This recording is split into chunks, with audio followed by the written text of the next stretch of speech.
নির্বাচনের দিন যতই এগিয়ে আসছে, শাসক ও বিরোধী দলের পাশাপাশি সমান তালে টেক্কা দিয়ে প্রচার চালাচ্ছে ভারতীয় রাষ্ট্রীয় ফরওয়ার্ড ব্লক BRFB। জগদ্দল বিধানসভা কেন্দ্রে এই দলের মনোনীত প্রার্থী শিবপ্রসাদ তেওয়ারি। মূল্যবৃদ্ধির বাজারে গ্যাস সিলিন্ডার হল এই দলের নির্বাচনী প্রতীকচিহ্ন। নির্বাচনকে সামনে রেখে সংগঠনের তরফে কেন্দ্রের শ্রমিক বিরোধী নীতি ও সাম্প্রদায়িক বিভাজন সহ তৃণমূল সরকারের দুর্নীতির বিরুদ্ধে জনসম্পর্ক পদযাত্রার আয়োজন করা হয়েছিল।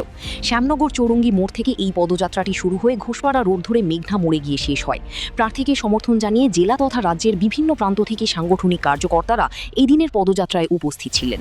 পাশাপাশি দলের প্রায় শতাধিক কর্মী সমর্থক এই পদযাত্রায় পা মিলিয়েছিলেন। শিল্পাঞ্চলের বন্ধ চরকল খুলতে এবং বেকার শ্রমিকদের বেতনের ক্ষতিপূরণের লড়াই জোরদার করতে পদযাত্রা থেকে আওয়াজ তুললেন প্রার্থী শিবপ্রসাদ তেওয়ারি।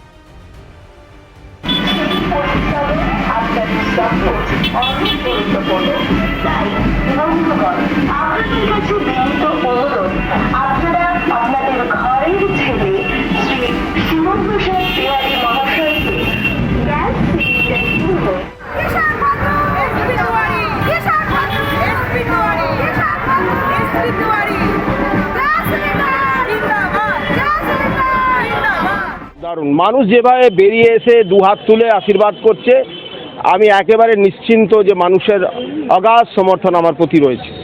আজকে আমি আমার যে মিছিলে হাঁটলাম, আমার দুই পাশে আমার দুই নেত্রী মৌলিদি রত্নাদি, আমার পাশে আমার তিনজন আমার পার্টির নেতা, অভয় শর্মা, আম্বিয়া হোসেন, মহিদুল ইসলাম, সবাই একসঙ্গে হেঁটেছে। এটা কোনো ব্যক্তির শো না। আর বড় বড় নেতা, বড় বড় পার্টি রোড শো করছে, তারা রোড শোই করবে, মানুষের কাজ দেখবে না। আর যারা পথে রাস্তায় থাকবে তারাই মানুষের কাজ দেখবে। এবার যদি মানুষ না বোঝে, যদি ওদের পক্ষে এইরকম কিছু করে, তাহলে মানুষ পস্তাবে। 5 বছর আগে ভুল করেছে, আজকে তো অনেকে পস্তাচ্ছে, তো আরও 5 বছর পস্তাবে যদি বহিরাগত কাউকে নিয়ে আসে। মানুষ বিভ্রান্ত, মানুষ একেবারে ভীতিগ্রস্ত, বুঝেই উঠতে পারছে না যে কি করবে। জীবন সংকটে আছে, কারণ কলকারখানা বন্ধ, বাড়ির ছেলেমেয়েরা কাজ পাচ্ছে না, পরিযায়ী শ্রমিক হয়ে অন্য রাজ্যে পাড়ি দিতে হচ্ছে।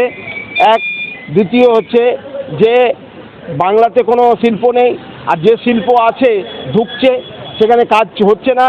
জুট মিল 6 দিনের জায়গায় 4 দিন চলছে, 4 ঘন্টা চলছে, 5 ঘন্টা চলছে। এই পরিস্থিতিতে মানুষের জীবন ঠিক চলতে পারে? তাদের বাচ্চারা, শিশুরা যারা প্রাইভেট স্কুলে পড়তো, এখন প্রাইভেট স্কুল ছাড়িয়ে দিয়ে সরকারি স্কুলে পাঠাচ্ছে। কারণটা কি? তাদের বাড়ির চিকিৎসা করতে পারছে না। বহু মহিলারা এসে তো বলছে তাদের করে দিচ্ছি আমি ESIতে, এখানে ওখানে যেখানে সম্ভব সেখানে তাদের চিকিৎসার ব্যবস্থা করছি। তো আমি হয়তো এখানে প্রার্থী আছি, আপনি দেখলেন তো আমার আশেপাশে আমার নেতারা আমার সঙ্গে তো আছে। তার মানে তো আমি ব্যক্তিগত প্রার্থী হতে পারি, কিন্তু কাজ তো করবে পার্টি। পার্টির যে নীতি আছে, নেতাজির নীতি, সেই নীতিকে সামনে রাখলে শিল্পায়ন হতে বেশি দেরি লাগবে না।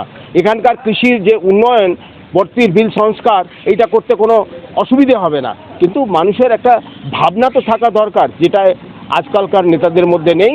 তারা ওই রোড শোরে দেখিয়ে দেবে, হাজার হাজার লোক বেলুন টেলুন হেন তেন সাজিয়ে দিয়ে দেখিয়ে দেবে, কিন্তু এই সাজানো বাগান দেখিয়ে তারা ভোটটা নিয়ে নেবে, আর 5 বছর তাদেরকে আর খুঁজে মানুষ পাবে না।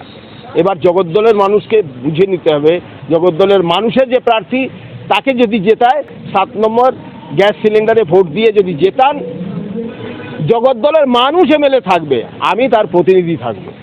এই কথা বললাম।